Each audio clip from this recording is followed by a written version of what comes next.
So hello welcome guys, मैं सकानी आपका हमारे चैनल पर स्टूडेंट्स प्यारी स्वागत करता हूँ। ठीक है, सो आज का जो हमारा वीडियो होने वाला है वो होने वाला है कैरिज क्राइटेरियन के ऊपर।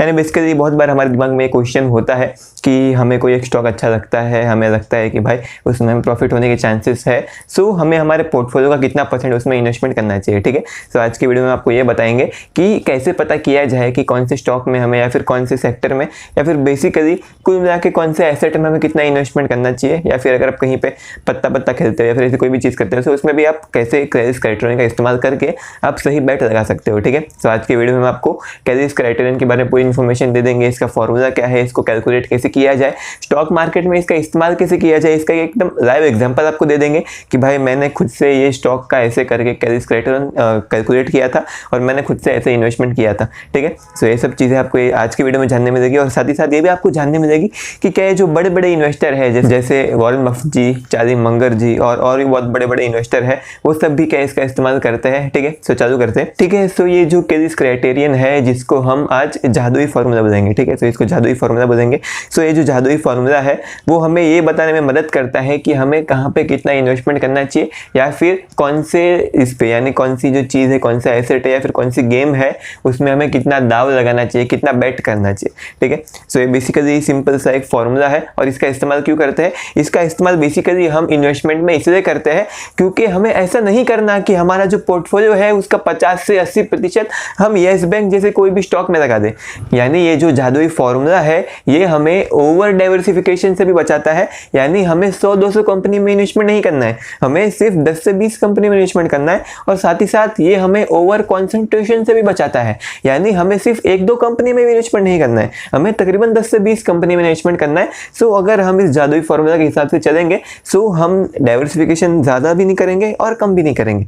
ठीक है, सो बेसिकली ये हमें येस बैंक जैसे स्टॉक से बताता है, ये हमें बेसिकली कुल मिला के ये हमें लॉस से बचाता है। ठीक है, सो इसका जो फॉर्मूला है वो बहुत ज़्यादा सिंपल है। इसका फॉर्मूला भी आपके स्क्रीन के सामने होगा और मैं भी बोल भी देता हूँ। इसका फॉर्मूला है W - 1 - W divided by R और ये जो पूरी चीज़ है उसको हमें 100 से मल्टीप्लाई करना पड़ेगा ताकि हमें इस चीज़ का परसेंटेज मिल जाएगा। सो यहाँ पे W क्या होता है? W होता है यहाँ पे विन की प्रोबेबिलिटी, यानी जीतने के कितने चांसेस होते हैं। यानी कोई भी गेम होता है उसमें आपके जीतने के कितने चांसेस है। ठीक है, यानी यहाँ पे R क्या होता है? R होता है यहाँ पे ऑड्स यानी कुल मिला के विन डिवाइडेड बाय लॉस, यानी कुल मिला के प्रॉफिट डिवाइडेड बाय लॉस। यानी अगर आप जीतते हो तो आपको कितना प्रॉफिट होगा उसको डिवाइड करना है आपको, कि अगर आप हारते हो तो आपको कितना लॉस होगा। यानी समझ जाए कि मैं किसी चीज़ पे 1 रुपये का बैट लगाता हूँ, 1 रुपये का दाव लगाता हूँ और उस 1 रुपये के ऊपर समझ जाए कि अगर मैं हार जाता हूँ तो मुझे 1 रुपये का लॉस होगा, लेकिन अगर मैं जीत जाता हूँ तो मुझे तकरीबन 5 रुपये का प्रॉफिट होगा। सो वहाँ पे जो मेरा ये जो ऑड्स है यानी विन या फिर प्रॉफिट डिवाइडेड बाय लॉस कितना होता है, प्रॉफिट कितना होगा? प्रॉफिट होगा 5 रुपये का अगर मैं जीतता हूँ तो। ठीक है, लॉस कितने होगा? लॉस होगा मुझे 1 रुपये का। सो 5 डिवाइडेड बाय 1 यानी जो हमारे ऑड्स है वो है 5। ठीक है, यानी अगर हम कोई और एग्जांपल देंगे इससे समझ जाए कि अगर मैं किसी चीज़ पे 1 रुपया लगाता हूँ और अगर मैं हारता हूँ, ठीक है, अगर मैं हारता हूँ तो मुझे 2 रुपये का लॉस होगा, लेकिन अगर मैं जीतता हूँ तो मुझे 20 रुपये का प्रॉफिट होगा। सो प्रॉफिट कितना है? प्रॉफिट है 20 रुपये का। लॉस कितना है? लॉस है 2 रुपये का। सो 20 डिवाइडेड बाय 2 यानी होता है 10। सो आपकी जो ऑड्स है वो है 10, यानी अगर आप उस चीज़ पे 1 रुपया लगाओगे तो जीतते हो तो आपका पैसा 10 गुना हो जाएगा। ठीक है, सो यही होता है प्रॉफिट टू लॉस का रेशियो या फिर जिसको हम ऑड्स भी बोलते हैं। ठीक है, सो अभी हमने आपको फॉर्मूला तो बता दिया, अभी ये फॉर्मूला का इस्तेमाल कैसे होता है, फॉर्मूला का हम इस्तेमाल कैसे करेंगे, टेंशन मत लीजिए, हमने आपको उस पर भी कवर किया है। ठीक है, सो कुल मिला के समझ जाए कि आप कभी कोई घोड़े की रेस देखने जाते हो। मैं ऐसा नहीं बोलता हूँ कि आप जुआ खेलते हो, कुछ भी करते हो, लेकिन समझ जाए कि आप सिर्फ एंजॉयमेंट के लिए घोड़े की रेस देखने जाते हो और फिर वहाँ पे आपको पता चलता है कि वहाँ पे अल्फा नाम का एक घोड़ा है और अल्फा नाम का घोड़े पे जो ऑड्स है 5:1 के ऑड्स है। यानी अगर आप उस पर 1 रुपया लगाते हो सो वो 1 रुपये पे अगर आप हार जाते हो तो आपको 1 रुपये का लॉस होगा, लेकिन अगर आप जीत जाते हो तो वहाँ पे आपको 5 रुपये का प्रॉफिट होगा। ठीक है, यानी वहाँ पे जो ऑड्स है यानी जो आर है हमारा जो फॉर्मूला में जो आर था वो आर हो चुका है यहाँ पे 5। ठीक है, और ये सब जो ऑड है अगर आप कभी भी घोड़े की रेस देखने जाते हो तो वहाँ पे टीवी पे या फिर बड़े बड़े बोर्ड रहते हैं, वहाँ पे लिखे रहते हैं ये सब ऑड की, अलग अलग घोड़े के ऑड इतने इतने हैं, अल्फा के इतने हैं, बीटा के इतने हैं, भाई कोई गामा नाम का घोड़ा है तो भाई उसके इतने, ऐसा ऐसा। सो ये सब चीज़ें दिखी रहती है वहाँ पे। सो और हमें पता चल गया कि भाई ये जो घोड़ा है उसके और तकरीबन 5 के हैं। और हमें कहीं से पता चलता है कि भाई इस घोड़े की जो विनिंग प्रोबेबिलिटी है वो है 1/3 यानी 33% की। यानी अगर ये जो घोड़ा है अगर ये 3 बार रेस में भागेगा तो 3 में से 1 रेस वो जीतने ही वाला है, ठीक है। सो इसको हम बोलते हैं 1:3 की प्रोबेबिलिटी। 1:3 यानी 1/3 होता है। यानी अगर ये 3 रेस में भागेगा, ये जो घोड़ा है अगर वो 3 रेस में भागेगा तो 3 में से ये 1 रेस तो जीतने ही वाला है, ठीक है। सो इसको हम बोलते हैं विनिंग प्रोबेबिलिटी, जो कि हो चुकी है 1/3 यानी 0.33। और अगर हम इसको परसेंटेज में निकालते हैं तो वो होती है 33%, ठीक है। यानी अगर आप यहाँ पे 1 को 3 से डिवाइड करते हैं तो आते हैं 0.33, ठीक है। और उसको परसेंटेज में आपको निकालने के लिए, यानी उसको परसेंटेज बनाने के लिए आपको उसको 100 से मल्टीप्लाई करना पड़ेगा, तो वो हो जाता है 33%, ठीक है। सो अभी आपको विनिंग प्रोबेबिलिटी भी मिल चुकी है और यहाँ पे आपको ऑड्स भी मिल चुके हैं।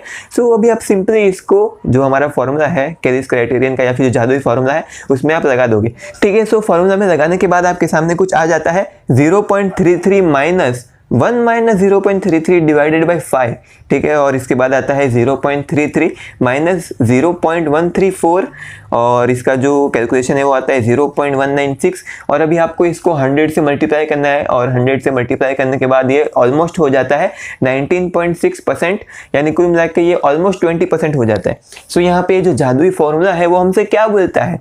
जादुई फॉर्मूला है वो हमसे बोलता है कि जब भी ऑड्स 5 होंगे, यानी आपको 1 रुपए के नुकसान पे 5 रुपए का प्रॉफिट होगा, यानी 1 रुपए के लॉस पे 5 रुपए का प्रॉफिट होगा और आपकी जीतने की प्रोबेबिलिटी 33% होगी, यानी 3 में से 1 बार तो आपका जीतना गारंटीड है। सो बेसिकली आपको अपने पोर्टफोलियो का या फिर आपको अपने वॉलेट में से 20% पैसा निकाल के उस घोड़े पे लगा देना है या फिर उस दाव पे लगा देना है, ठीक है। सो कैलिस क्राइटेरियन हमें ये बताता है, ठीक है। सो हमने अभी यहाँ पे घोड़े के रेस के एग्जाम्पल से तो आपको बता दिया कि भाई हमें यहाँ पे जो कैलिस क्राइटेरियन है या फिर जो जादुई फॉर्मूला है उसका इस्तेमाल कैसे करना है। लेकिन स्टॉक मार्केट में हमें कैसे पता चलेगा? स्टॉक मार्केट में हम प्रॉफिट तो लॉस का रेशियो कैसे निकालेंगे और हम कैसे निकालेंगे, और जो स्टॉक मार्केट है उसमें हम विनिंग की प्रोबेबिलिटी कैसे निकालेंगे, ये सब हम कैसे कर पाएंगे।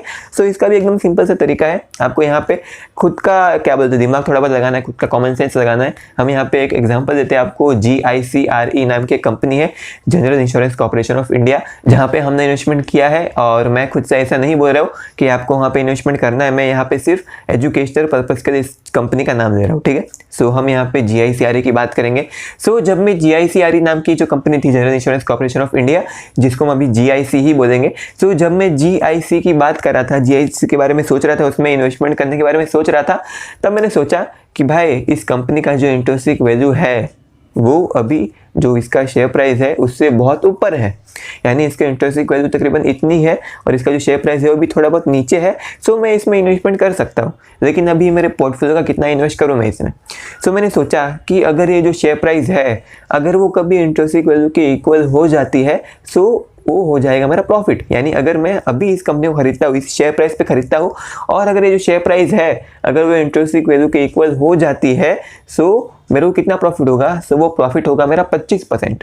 यानी अगर मैं 100 रुपया डालता हूँ तो 100 रुपये के सामने मुझे 25% का यानी 25 रुपये का प्रॉफिट होगा। अगर मैं 200 डालता हूँ तो 200 रुपये का 25% होता है 50 रुपया, सो मुझे 50 रुपये का प्रॉफिट होगा, ठीक है, ठीक है। सो अभी हमें निकालना है लॉस। सो अभी लॉस कैसे निकालेंगे हम? लॉस हमें कैसे होगा? समझ जाए कि हमने यहाँ पे GIC में इन्वेस्टमेंट कर दिया, इस प्राइस पे किया, और बेसिकली हमने इस प्राइस पे किया और इस कंपनी की शेयर प्राइस ऊपर ही नहीं जाती, सो हमें कितना लॉस होगा? अगर शेयर का प्राइस ऊपर नहीं जाता तो कितना लॉस होगा? समझ जाए कि मेरा जो टाइम फ्रेम है, मैं उस कंपनी में समझ जाए कि 3 साल के लिए मैं अपना पैसा उसमें इन्वेस्टमेंट कर सकता हूँ। सो अगर मैं 3 साल के लिए अपना पैसा FD में लगाता तो मुझे कितना प्रॉफिट होता? अगर मैं 3 साल के अपना पैसा FD में लगाता और अगर मैं FD का जो पर ईयर का जो रिटर्न है वो 5% अगर अज्यूम करता, सो 5% मुझे 1 साल का मिलेगा, सो 3 साल का मुझे 15% मिलेगा। सो अभी 15% मुझे नहीं मिलेगा। यानी अगर मैं अपना जो पैसा है अगर वो इस कंपनी के शेयर में लगाने के बजाय मैं FD में लगाता हूँ सो मुझे 15% का प्रॉफिट होगा। लेकिन अगर मैं FD के बदले इस कंपनी के शेयर में लगाता हूँ पैसा और अगर इस कंपनी का शेयर प्राइस ही ऊपर नहीं जाता सो मुझे कितने का लॉस हुआ? मुझे 15% का लॉस हुआ, क्योंकि मैंने FD में नहीं लगाया पैसा और मुझे 15% प्रॉफिट मिला ही नहीं। या फिर ऐसा हो सकता है कि कंपनी का शेयर प्राइस है वो नीचे जा सकता है, ऐसा कुछ भी हो सकता है। सो आपको बेसिकली इस चीज़ को कैलकुलेट करना है कि अगर कंपनी का शेयर प्राइस अगर वो नीचे जाता है तो कितना जा सकता है, और अगर आप FD में इन्वेस्ट नहीं करते हो या फिर किसी गवर्नमेंट बॉन्ड में इन्वेस्टमेंट नहीं करते हो, तो कुल मिला के आपको कितना लॉस होने वाला है। सो मेरे केस में मुझे तकरीबन 15% का लॉस होने वाला है, यानी तकरीबन 15 रुपये का लॉस होने वाला था।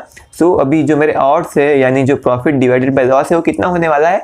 प्रॉफिट है 25 रुपये का, लॉस है 15 रुपये का। सो 25 डिवाइडेड बाय 15 आता है तकरीबन कुछ 1.6 का आता है, ठीक है। और अभी मैंने यहाँ पे खुद की विनिंग प्रोबेबिलिटी निकाली कि भाई मैंने जो चीज़ें अज्यूम की है, मैंने जो ग्रोथ रेट अज्यूम किया है, मैंने हर एक चीज़ जो अज्यूम की है वो सब अज्यूम करने के बाद मेरी जीतने की प्रोबेबिलिटी कितनी है। यानी ये जो कंपनी है, इसकी जो फिलहाल की जो शेयर प्राइस है, वहाँ से मुझे 25% का प्रॉफिट होने के चांसेस कितने हैं, और वो मैंने कैलकुलेट किए, वो आते हैं तकरीबन 0.5 के आजू बाजू, यानी तकरीबन 50% के आजू बाजू। 50% प्रोबेबिलिटी ऑफ विनिंग का मतलब क्या होता है। 50% प्रोबेबिलिटी ऑफ विनिंग का मतलब ये होता है कि अगर आप 2 ऐसी कंपनी में इन्वेस्टमेंट करोगे या फिर यही कंपनी में 2 बार इन्वेस्टमेंट करोगे, तो 2 बार में से 1 बार, कम से कम 1 बार तो इस कंपनी का जो शेयर प्राइस है वो ऊपर जाने ही वाला है। उसमें आपको तकरीबन 25% का जो प्रॉफिट है वो प्रॉफिट दिखने ही वाला है, ठीक है। सो मैंने ये सोच के उसमें इन्वेस्टमेंट किया। सो मेरी जो विनिंग की जो प्रोबेबिलिटी थी वो तकरीबन 50% की थी, और उस चीज़ को फॉर्मूला में मैंने डाल दिया, ठीक है। सो जो हमारा प्रॉफिट टू लॉस का जो रेशियो था वो तकरीबन 1.6 का था, और जो विनिंग की जो प्रोबेबिलिटी थी वो तकरीबन 0.5 की थी या फिर 50% की थी, ठीक है। सो कुल मिला के मैंने ये सब चीज़ों को फॉर्मूला में डाल दिया, और ये सब जो चीज़ें मैंने बताई यहाँ पे, ये सिर्फ इलस्ट्रेटिव पर्पस के लिए थी। ये मैंने आपको सिर्फ एग्जाम्पल देने के लिए बताया। मेरा यहाँ पे असली में ये जो नंबर है वो नंबर रियल होने की चांसेस बहुत कम है, ठीक है। तो कुल मिला के मैंने आपको सिर्फ एग्जाम्पल देने के लिए सब चीज़ें बताई, ठीक है। सो अभी हमने इसको फॉर्मूला में डाल दिया, और फॉर्मूला में डालने के बाद हमें जो आंसर है वो आंसर आता है तकरीबन 30% के आजू बाजू।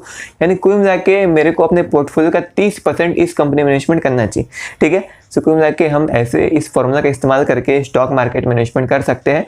सो अभी हमने आपको ये बता दिया कि ये फॉर्मूला कैसे कैलकुलेट किया जाए, ये फॉर्मूला है क्या, कुल मिला के इसको स्टॉक मार्केट में कैसे यूज़ किया जाए। अभी हम आपको बताते हैं कि ये जो बड़े बड़े इन्वेस्टर है क्या वो इस फॉर्मूला का इस्तेमाल करते हैं। सो ये जो बड़े बड़े इन्वेस्टर है जैसे वॉरेन बफेट जी या फिर मनीष पबराई जी, वो इस फॉर्मूला का इस्तेमाल करते हैं। मनीष पबराई जी ने अपनी जो बुक है द धंधो इन्वेस्टर, उसमें इस फॉर्मूला का जिक्र किया है। हमें भी बेसिकली इस फॉर्मूला के बारे में इसी बुक से पता चला, ठीक है। सो वो मनीष पबराई जी खुद इस्तेमाल करते हैं, और जो वॉरेन बफेट जी है वो खुद भी इस्तेमाल करते हैं, चार्ली मगर जी भी इस्तेमाल करते हैं, लेकिन वो दिमाग में इस्तेमाल करते हैं। वो बताते नहीं है लेकिन वो दिमाग में इस्तेमाल करते हैं, क्योंकि अगर वो इस फॉर्मूला का इस्तेमाल नहीं करते तो वो कोका-कोला में भी उतना ही इन्वेस्ट करते हैं जितना वो एयरलाइन में करते हैं, या फिर जितना वो एप्पल में करते हैं, या फिर जितना वो किसी और कंपनी में करते हैं, ठीक है। लेकिन हमें पता है कि ऐसा नहीं हुआ था।